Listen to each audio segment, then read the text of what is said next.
Hello, a very good morning to all of you. Welcome to my channel NG Medicals. In this video, we are going to see the topic that is placental development, जो कि embryology का एक part है. ठीक है, तो आज हम देखेंगे कि प्लासेंटा कैसे डेवलप हो रहा है. तो सबसे पहले स्टार्ट हम लोग ने कहाँ से किया था कि स्पर्म और ओवम मिलते हैं तो क्या बनता है, जाइगोट. जाइगोट के बाद आपका होता है माइटोटिक डिवीजन. ठीक है, इसके बाद आपका ये तीन चीज़ें बनेंगी, इनको बोलेंगे आप ब्लास्टोमियर. ठीक है, ब्लास्टोमियर के बाद आपका 16 सेल स्टेज बनेगा मोरुला. ओके, और मोरुला फोर्थ डे पे यूट्राइन कैविटी में एंटर कर जाता है. ठीक है, तो इन दोनों को बनने में 30 घंटे लगते हैं. इन तीनों को बनने में या जब तक 16 सेल स्टेज नहीं आ जाती है, मोरुला नहीं आ जाता है, तब तक का टाइमिंग है आपका 1.5 से सेकेंड डे. ठीक है, और फिर मोरुला आपका थर्ड डे पे बन जाता है मोरुला. ठीक है, और फोर्थ डे पे वो जंप कर जाता है आपका यूट्राइन कैविटी के अंदर. तो यूट्राइन कैविटी के अंदर जैसे ही वो जंप करेगा तो वो फिफ्थ डे तक अंदर सर्कुलेट करता रहेगा, अपने आप को ऐसे रोटेट करता रहेगा. इसका पर्पस क्या है रोटेट करने का, कि इसके जो एंडोमेट्रियम के आसपास के जितने भी ये फ्लूइड होता है, एंडोमेट्रियल फ्लूइड, ये उसको एब्जॉर्ब करता रहेगा. ठीक है, तो इसकी जो आउटर लेयर है, जो मैंने डार्क पिंक, ये पिंक कलर की बनाई है, this is known as zona pellucida. This is zona layer, zona pellucida. Zona pellucida क्या करेगी कि इन सारे फ्लूइड को ले करके अंदर फिल कर लेगी. जैसा कि आप देख सकते हो कि मोरुला जो था वो एक तरह का ग्रेप्स लाइक स्ट्रक्चर था, या आप कह सकते हो एक तरह का शहतूत की तरह स्ट्रक्चर है मोरुला. ठीक है, मोरुला आपका कैसा है, शहतूत की तरह है, मालबेरी की तरह है. ठीक है, लेकिन आगे चल कर के स्ट्रक्चर अपने आप को चेंज कर लेता है. क्यों चेंज कर लेता है, क्योंकि जैसे ही जोना पेलिसीडा अंदर के एंडोमेट्रियल फ्लूइड को अंदर एब्जॉर्ब करती है तो फ्लूइड अंदर फिल हो जाता है. जितने भी एरिया में फ्लूइड फिल हो जाता है उसके सेल्स जो है वो इधर उधर डिवाइड हो जाते हैं. ठीक है, तो यहाँ पे हुआ क्या कि जो पूरे चारों तरफ सेल्स थे वो कुछ सेल्स डिवाइड होकर के एज एरिया में यानी किनारे एरिया में जोना के पास चले गए, और कुछ ने ग्रुप बना लिया और एक तरफ क्या हो गए, कलेक्ट हो गए. बाकी जो स्पेस बचा या जो कैविटी बची उसके अंदर फ्लूइड फिल हो गया. ठीक है, तो ये डॉट डॉट क्या है, फ्लूइड फिल्ड है. अब ये जो सेल्स हैं जो कि जोना के पास ये एच एरिया में जाकर के सिचुएटेड हो गए हैं, इनको आप बोलोगे ट्रोफोब्लास्ट.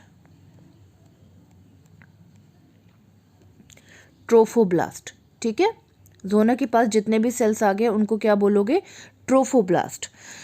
जो ये एक साथ रेड कलर के सेल्स मैंने दिखाए हैं, ये एक साथ जो कलेक्ट हुए हैं, इनको बोलोगे इनर सेल मास. ठीक है, इनर सेल मास.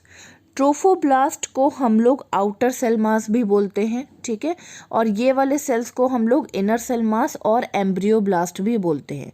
तो एक तरह से देखा जाए जो आउटर सेल्स हैं, ये वाले एज एरिया के जोना के पास वाले सेल्स हैं, उनको आप ट्रोफोब्लास्ट या आउटर सेल मास बोलोगे. ठीक है, और जो ये कलेक्टेड सेल्स हैं एक साथ ग्रुप बना करके बैठे हुए हैं, इनको आप एम्ब्रियोब्लास्ट या इनर सेल मास भी बोल सकते हो. ठीक है, एम्ब्रियोब्लास्ट का मतलब है कि एम्ब्रियो बनाने का काम करेंगे, जो कि हम लोग आगे देखेंगे. आई थिंक आपको इतना क्लियर हुआ होगा कि फिफ्थ डे में क्या क्या हो रहा है. अब सेकंड देख लेते हैं. नेक्स्ट आ जाता है हमारा सिक्स्थ डे. ठीक है, ये हमारा सिक्स्थ डे की बात है. अब इस सिक्स्थ डे में क्या हो रहा है, इस सिक्स्थ डे में जो जोना पेलिसीडा थी, जो कि आपको इस वाली इमेज में मैंने दिखाई है, ये पिंक कलर की, डार्क कलर की जोना, ये अपने आप को डिसअपियर कर लेती है, यानी कि गायब कर लेती है. जब ये अपने आप को डिसअपियर कर लेगी तो स्ट्रक्चर कुछ ऐसा आपको देखने को मिल जाएगा. अब ये डिसअपियर क्यों कर रही है, क्योंकि अब इस स्ट्रक्चर को एंडोमेट्रियम में जाकर के इम्प्लांट होना है. ठीक है, तो एंडोमेट्रियम कौन सी लेयर है? Inner layer of the uterus is known as endometrium, जो कि ये वाली लेयर है, ठीक है। तो इसको इम्प्लांट करने के लिए या होने के लिए जोना पेलिसिडा अपने आप को सैक्रिफाइस कर लेती है और डीजनरेट कर देती है।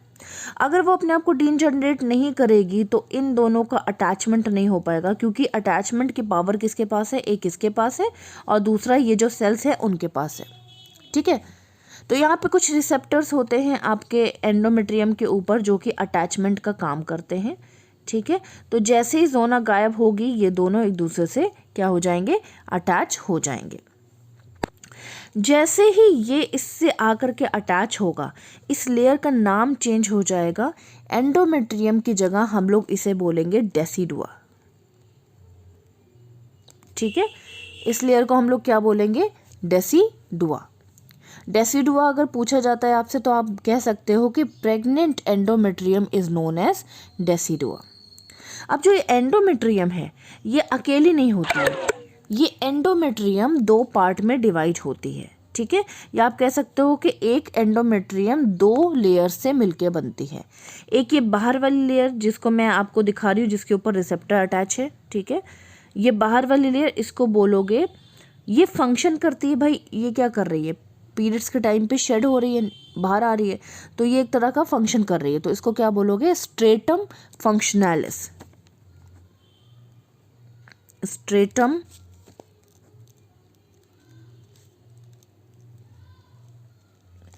फंक्शनैलिस, ठीक है। ये वाली लेयर कौन सी है? आपकी स्ट्रेटम फंक्शनैलिस। अब इसके जो पीछे वाली लेयर है वो भी है तो एंडोमेट्रियम का पार्ट, लेकिन वो पीरियड्स के टाइम पे शेड ऑफ नहीं होती है। तो ये कर क्या रही है? ये एक तरह की ब्लड सप्लाई प्रोवाइड कर रही है स्ट्रेटम फंक्शनैलिस को। तो ये कहाँ पे सिचुएटेड है? बेस एरिया में सिचुएटेड है, ठीक है। तो बेस एरिया में सिचुएटेड है तो इसको बोलोगे स्ट्रेटम बेसालिस, ओके। तो नॉर्मली स्ट्रेटम फंक्शनैलिस पीरियड्स के टाइम पे शेड ऑफ हो जाती है और स्ट्रेटम बेसालिस दोबारा फंक्शनैलिस को बनाने का काम करती है with the help of the blood supply, ठीक है। पीरियड्स का टाइम छोड़ दो, अब प्रेगनेंसी का टाइम है। तो स्ट्रेटम फंक्शनैलिस में सबसे पहले अटैचमेंट होगा आपका इस वाले स्ट्रक्चर का जिसको हम लोग ने ब्लास्टोसिस्ट बोल दिया, ठीक है। ये ब्लास्टोसिस्ट है, क्योंकि मोरुला जैसा स्ट्रक्चर तो है नहीं, इसका स्ट्रक्चर चेंज हो गया है। जब स्ट्रक्चर चेंज होगा तो नाम भी चेंज हो जाएगा, तो मोरुला से ये कन्वर्ट होकर के ब्लास्टोसिस्ट बन गया, ठीक है। तो ब्लास्टोसिस्ट अब जा करके इसको अटैच कर जाएगा इसके साथ, ठीक है। नेक्स्ट इमेज देख लेते हैं। नेक्स्ट इमेज में देख लो, यहाँ पे अटैचमेंट हो गया। अटैचमेंट के साथ साथ जो आपके इनर सेल मास थे, जो आपके इकट्ठा हुए सेल्स थे, वो अपने आप को बीच में इस तरह से अरेंज कर लेंगे। क्यों अरेंज करेंगे वो हम लोग आगे देखेंगे, ठीक है। अब ये जो अंदर वाले सेल्स हैं जो कि अंदर इम्प्लांट हुए हैं, ठीक है, अंदर वाली फंक्शनैलिस लेयर में जाकर के चिपक गए हैं, इम्प्लांट हुए हैं, इन सेल्स को बोलोगे सिनसाइटियोट्रोफोब्लास्ट। साइटियोट्रोफोब्लास्ट, CYTIOTROPHOBLAST, साइटियोट्रोफोब्लास्ट। समझ में आ रहा है? पहले तो ये पूरे ही सेल्स ट्रोफोब्लास्ट थे, लेकिन अब ये क्या हो गए हैं? जाकर के अटैच हो गए हैं, तो इन सेल्स को क्या बोलोगे? साइटियोट्रोफोब्लास्ट, ठीक है। साइटियोट्रोफोब्लास्ट के साथ साइटोट्रोफोब्लास्ट अपने से कुछ सेल्स का अरेंजमेंट करेंगे या कुछ सेल्स को बाहर निकालेंगे या डिवाइड हो जाएंगे। इस तरह से ये सेल्स आगे चल कर के एक्सपैंड हो जाएंगे, तो इन सेल्स को बोलोगे सिनसाइटियोट्रोफोब्लास्ट।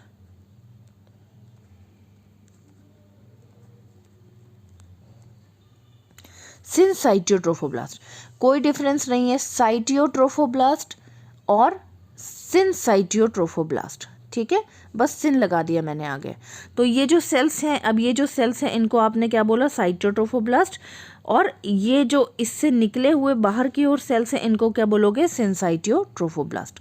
भाई इनका निकलने का पर्पस ये था कि ये आगे बेसालिस लेयर में जाकर के ब्लड सप्लाई को लाने का काम करेंगे, क्योंकि कोई भी ग्रोइंग बेबी है या बढ़ता हुआ बच्चा है या कोई भी बनते हुए सेल्स हैं, उनको ब्लड सप्लाई की नीड है। अगर ब्लड सप्लाई नहीं मिलेगी तो वो सेल्स का या बेबी का ग्रोथ एंड डेवलपमेंट नहीं हो पाएगा। तो सिंसाइटिड ट्रोफोब्लास्ट का काम क्या है कि पहली चीज़ तो ये ब्लड के थ्रू कनेक्ट होते हैं, ब्लड सप्लाई लाने का काम करते हैं। दूसरा इनका फंक्शन है, पहला तो ये ब्लड सप्लाई का काम करेंगे, ठीक है। दूसरा इनका फंक्शन है HCG हार्मोन को इंक्रीज करेंगे, ठीक है, प्रोड्यूस करना स्टार्ट करेंगे। HCG हार्मोन का काम क्या है, दूसरे मेंस्ट्रुएशन साइकिल को रोकती है, ठीक है, ब्रेन को मैसेज करती है कि भाई मेंस्ट्रुएशन साइकिल ना आने दो, ठीक है। इसके अलावा एग नेक्स्ट एग को बनाने से रोकती है, ओव्यूलेशन से रोकती है। इसके अलावा दो मेन हार्मोन को, जिनको हम लोग प्रेगनेंसी हार्मोन बोलते हैं, उनको रिलीज करती है, that is oestrogen and progesterone, ठीक है। तो ईस्ट्रोजन का काम क्या है, सेल्स की ग्रोथ एंड डेवलपमेंट कराना। प्रोजेस्टेरॉन का काम क्या है, एंडोमेट्रियम को स्ट्रॉन्ग और थिक करके रखना, ठीक है। ओके, नेक्स्ट आ जाते हैं। अब ये जो सिंसाइटिड ट्रोफोब्लास्ट हैं वो ब्लड को लेंगे कैसे, तो ये अपने स्ट्रक्चर को चेंज कर देंगे। जो ये सेल्स थे, ये वाले जो पिंक कलर के सेल्स थे, इन्होंने क्या किया, ये जो सेल्स है इन्होंने क्या किया, इन्होंने अपने आउटर मेम्ब्रेन को डीजनरेट कर दिया। जब इन्होंने आउटर मेम्ब्रेन को अपने डीजनरेट कर दिया तो अब स्ट्रक्चर कैसा बन जाएगा, कुछ इस तरह से फिंगर लाइक स्ट्रक्चर बन जाएगा, ठीक है। आउटर मेम्ब्रेन को डीजनरेट कर देंगे तो हर सेल के अंदर क्या होता है, साइटोप्लाज्म, ठीक है। तो उनका सारा साइटोप्लाज्म निकल करके उस पूरे स्ट्रक्चर में भर जाएगा, ठीक है। तो ये जो स्ट्रक्चर हैं, these all are full of cytoplasm. इसके अलावा ये जब फिंगर लाइक स्ट्रक्चर बन गए हैं तो इन्होंने क्या किया, आगे बढ़ करके नेक्स्ट वाली ब्लड सप्लाई से कनेक्शन बना लिया। और कनेक्शन बनाने के बाद इन्होंने बीच बीच में छोटे छोटे ब्लड के पूल्स बना लिए ताकि ब्लड सप्लाई अच्छे से चारों तरफ मिलती रहे। इन पूल्स को बोलोगे लेसुने, ठीक है। इन पूल्स को क्या बोलोगे, लेसुने, ठीक है। तो नेक्स्ट स्टेप में क्या हुआ कि जो भी सेल्स थे उन्होंने अपने प्लाज्मा मेम्ब्रेन को डीजनरेट कर दिया और अपने स्ट्रक्चर को फिंगर लाइक स्ट्रक्चर कर दिया, और ये फिंगर लाइक स्ट्रक्चर नेक्स्ट वाली ब्लड सप्लाई से कनेक्ट हो गया। जब कनेक्ट हो गया तो इन फिंगर लाइक स्ट्रक्चर के अंदर दो चीज़ें हैं, एक तो फुल ऑफ साइटोप्लाज्म है और दूसरा पूल्स हैं ब्लड के, जो कि बाहर वाली ब्लड सप्लाई से लिए गए थे, जिनको हम लोगों ने लेसुने बोल दिया है। नेक्स्ट देख लेते हैं, नेक्स्ट है हमारा फिफ्थ। अब ये जो फिंगर लाइक स्ट्रक्चर हैं, ये इन लोग को चैन सुकून नहीं है, ये भूखे हैं, ये इनको बहुत ब्लड सप्लाई चाहिए और ब्लड सप्लाई चाहिए। तो ये क्या करेंगे, ये जो ये आपके ट्रोफोब्लास्ट हैं, ठीक है, ये साइटोट्रोफोब्लास्ट, ये अपने सेल्स को कंटिन्यूस एक्सटेंड करते रहेंगे और फिंगर लाइक स्ट्रक्चर में क्या करेंगे, इनबिल्ड कर देंगे, ठीक है, इनबिल्ड कर देंगे इस तरह से जैसे आप देख रहे हो। तो जब इनका एक्सटेंशन होगा इन फिंगर लाइक स्ट्रक्चर के अंदर या साइटोट्रोफोब्लास्ट के अंदर, तो जब ये स्ट्रक्चर बनेगा फिंगर लाइक स्ट्रक्चर, इसको आप बोलोगे प्राइमरी कोरियोनिक वेलस, ठीक है। प्राइमरी मीन्स पहला, यानी कि पहली फिंगर लाइक स्ट्रक्चर बनी है अंदर की तरफ, that is primary chorionic villus. Continuous chorionic villi बनते रहेंगे, कोरियोनिक वेलस बनते रहेंगे। अब नेक्स्ट क्या है, फिर से फिंगर लाइक स्ट्रक्चर बनता रहेगा, इसी सेल्स के अंदर फिर से फिंगर लाइक स्ट्रक्चर इस तरह से बनेगा, इन्हीं सेल्स के अंदर, यहाँ पे देख लो, फिर से कंटिन्यूअस सेल्स डिवाइड होते रहेंगे और फिंगर लाइक स्ट्रक्चर बनाते रहेंगे। जब सेकेंड बार फिंगर लाइक स्ट्रक्चर इस तरह से बनाएंगे तो that is known as secondary chorionic villus. इसके बाद अब जब इतने सेल्स डिवाइड हुए हैं, इतने सेल्स फॉर्म हो गए हैं, तो उनको ब्लड सप्लाई की भी नीड है। तो यहीं से ब्लड सप्लाई कंटिन्यूअस इनके अंदर फिल हो जाएगी या फॉर्म हो जाएगी। तब जब ये स्ट्रक्चर बनेगा, ये 3 लेयर का स्ट्रक्चर बनेगा, आउटर लेयर सेल्स की, फिर ये मिडिल वाली लेयर सेल्स की, और ये अंदर वाली ब्लड सप्लाई। इन 3 स्ट्रक्चर वाले पूरे स्ट्रक्चर को क्या बोलोगे, टर्शरी कोरियोनिक वेलस। तो इसका मतलब पहली बार फिंगर लाइक स्ट्रक्चर बना प्राइमरी कोरियोनिक वेलस, उसके अंदर फिर से एक फिंगर लाइक स्ट्रक्चर बना सेकेंडरी कोरियोनिक वेलस, उस फिंगर लाइक स्ट्रक्चर के अंदर ब्लड सप्लाई एक्टिवेट हो गई, that is tertiary chorionic Wallace. अब ये कोरियोनिक वेलस पूरी तरह से कंप्लीट है ज़्यादा से ज़्यादा ब्लड सप्लाई देने के लिए, जो कि ग्रोइंग प्लासेंटा और फीटस को बनाने का काम करेगा। नेक्स्ट देख लेते हैं। तो हमारी ब्लड सप्लाई हो गई, क्योंकि कोई भी स्ट्रक्चर बनाने के लिए आपको सफिशिएंट ब्लड सप्लाई की तो नीड है, ठीक है। तो अगर यहाँ पे ब्लड सप्लाई सफिशिएंट ना बनती तो ना आपका प्लासेंटा बन पाता और ना ही आपका एम्ब्रियो कंप्लीट हो पाता, ठीक है। अब देखो, जो सेल्स जिसका मैंने बताया था कि आपके जो इनर सेल मास थे उन्होंने अपने आप को 2 लेयर में इस तरह से मिडिल में पोर्शन में डिवाइड कर लिया था, ठीक है। अब इन्हीं सेल्स के आसपास कुछ सेल्स की लेयर्स बनना स्टार्ट हो जाएंगी, जो कि मैंने ये ब्लैक पेंसिल से बनाई है, ठीक है। इस तरह से अंदर के स्ट्रक्चर में चेंजेस होना स्टार्ट हो जाएंगे। अभी तक तो बाहर के स्ट्रक्चर में चेंजेस हो रहे थे ब्लड सप्लाई सफिशिएंट बनाने के लिए, लेकिन अभी क्या हो रहा है, अंदर के स्ट्रक्चर में चेंजेस होना स्टार्ट हो जाएंगे। इन अंदर के स्ट्रक्चर में जब ये डबल लेयर्ड स्ट्रक्चर बन जाएगा, इस डबल लेयर्ड स्ट्रक्चर को आप बोलोगे एक्स्ट्रा एम्ब्रियोनिक मेसोडर्म, ठीक है। तो एम्ब्रियो से बाहर, एम्ब्रियो से आउटर एरिया में बन रहा है, क्योंकि ये वाली जो सेल्स हैं वो आगे चल कर के एम्ब्रियो बनाने का काम करेंगे, ठीक है। तो इसके बाहर ये काम चल रहा है, इस तरह से काम चल रहा है, that is known as extra embryonic mesoderm. Extra embryonic mesoderm 2 layer में डिवाइड है, जैसा कि आप देख सकते हो, एक ये इनर वाली लेयर और एक ये आउटर वाली लेयर। अब इनर वाली लेयर और आउटर वाली लेयर भी कनेक्टेड रहती है, ऐसा नहीं है कि दोनों एकदम सेपरेट रहती हैं, एक पॉइंट पे ये कनेक्टेड रहती हैं। इस पॉइंट को बोलोगे कनेक्टिंग स्टॉक। कनेक्टिंग स्टॉक जैसे जैसे सफिशिएंट ब्लड सप्लाई इस एरिया से मिलती रहेगी, कनेक्टिंग स्टॉक अपने आप को इस तरह से एक्सटेंड करती रहेंगी, आगे बढ़ाती रहेंगी, और आगे बढ़ाते बढ़ाते ये चली जाएंगी आपके इस एरिया में, और इस ये जो बीच वाले सेल्स हैं, मिडिल वाले सेल्स, इनसे आकर के कनेक्ट हो जाएंगी। यही स्ट्रक्चर आगे चल करके आपका बनाएगा अम्बिलिकल कॉर्ड। तो आप समझ लो, यहाँ पे जो कनेक्टिंग स्टॉक था वही आगे चल करके अपने आप को एक्सटेंड कर लेगा जैसे जैसे उसे सफिशिएंट ब्लड सप्लाई मिलेगी, और वो कन्वर्ट हो जाएगा आपके अम्बिलिकल कॉर्ड में। जैसे ये अम्बिलिकल कॉर्ड कनेक्ट हो जाएगी, जो यहाँ की ब्लड सप्लाई थी, जो कि कोरियोनिक विलाई से हमें ब्लड सप्लाई मिल रही थी, ये कोरियोनिक विलाई की ब्लड सप्लाई आगे चल करके आपके अम्बिलिकल कॉर्ड के आसपास स्प्रेड हो जाएंगी, बहुत जाल की तरह, ठीक है। इस तरह से स्प्रेड हो जाएंगी, और ये जो स्प्रेड हो रही है ना, इस पूरे एरिया में आपका बनेगा प्लासेंटा, ठीक है। तो यहाँ पे कॉर्ड बन गई आपकी, प्लासेंटा के लिए सफिशिएंट ब्लड सप्लाई मिल गई और प्लासेंटा का स्ट्रक्चर फॉर्म हो गया। तो यहाँ तक था आपका प्लासेंटा एंड अम्बिलिकल कॉर्ड।